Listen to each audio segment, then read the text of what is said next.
Good evening, good afternoon, good morning.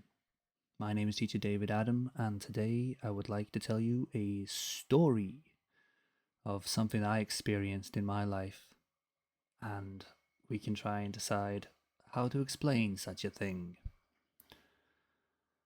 When I was 19, 20 years old, half a life away, half a life ago from now, I'm a much older man now, I got the idea to go down to the riverbank in the town I was living and play the guitar to the sunshine, because that's what I used to do when I was a younger man.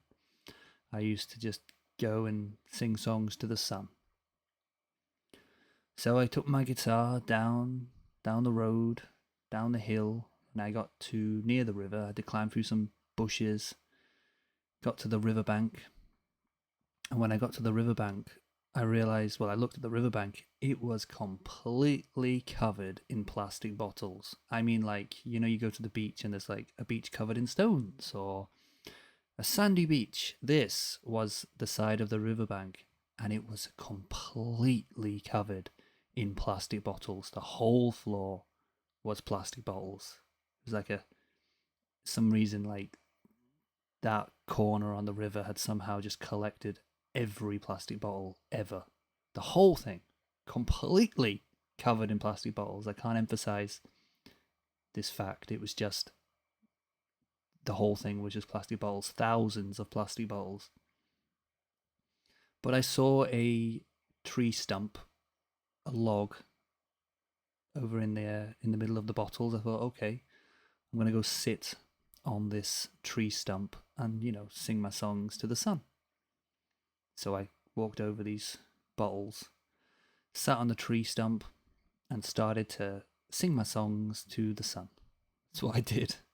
I used to just do that. So I started singing my songs, singing a couple of songs. I've got a few songs. Singing the songs to the sun, just me and the sun. Suddenly, I heard somebody walking behind me on the bottles. So I stopped, looked. No one there. Wasn't anybody there. I was a bit worried because it was a bit of a rough town in England, and some dodgy people around. More dodgy than me playing bottles, playing songs to the sun anyway. So I didn't see anyone, so I just kept playing my song. And then again, I heard somebody walking on the bottles. Looked around. No one there. What's going on? So I went back to playing my songs to the sun. And then a third time, I heard somebody walking across the bottles. Looked. No one there. And then the thought clicked in my mind. I went, boom. I realized there was nobody there. It was as the sun was rising higher in the sky, the air inside the bottles was expanding and they were popping. It sounded like somebody walking across the bottles.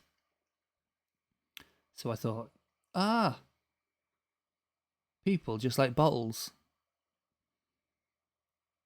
You gotta take the lids off. Otherwise, your insides and your outsides don't equal each other. And if your inside feeling is not equal to your outside feeling, or, if your inside air is not the same as your outside air, the air outside you, when stuff happens outside of you, you're gonna pop.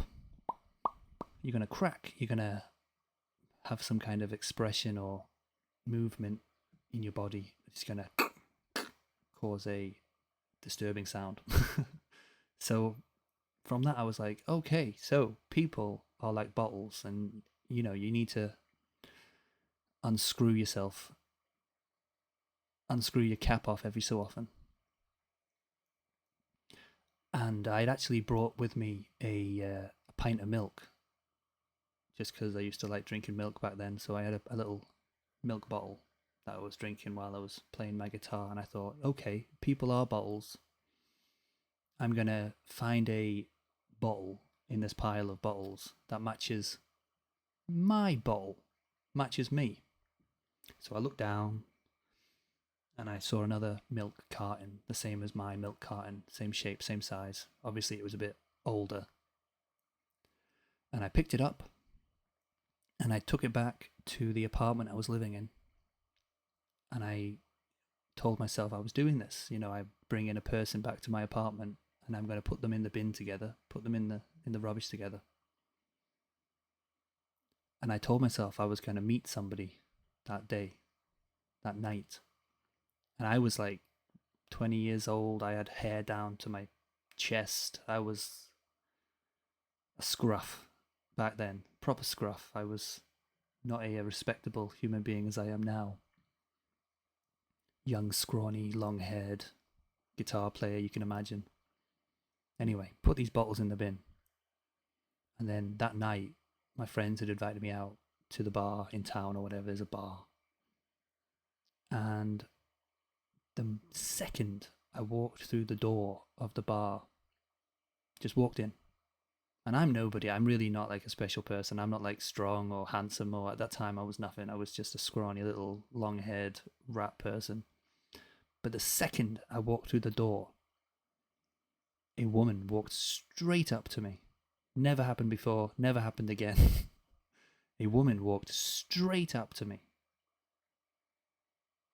And she was mine for that night. So how do you explain that?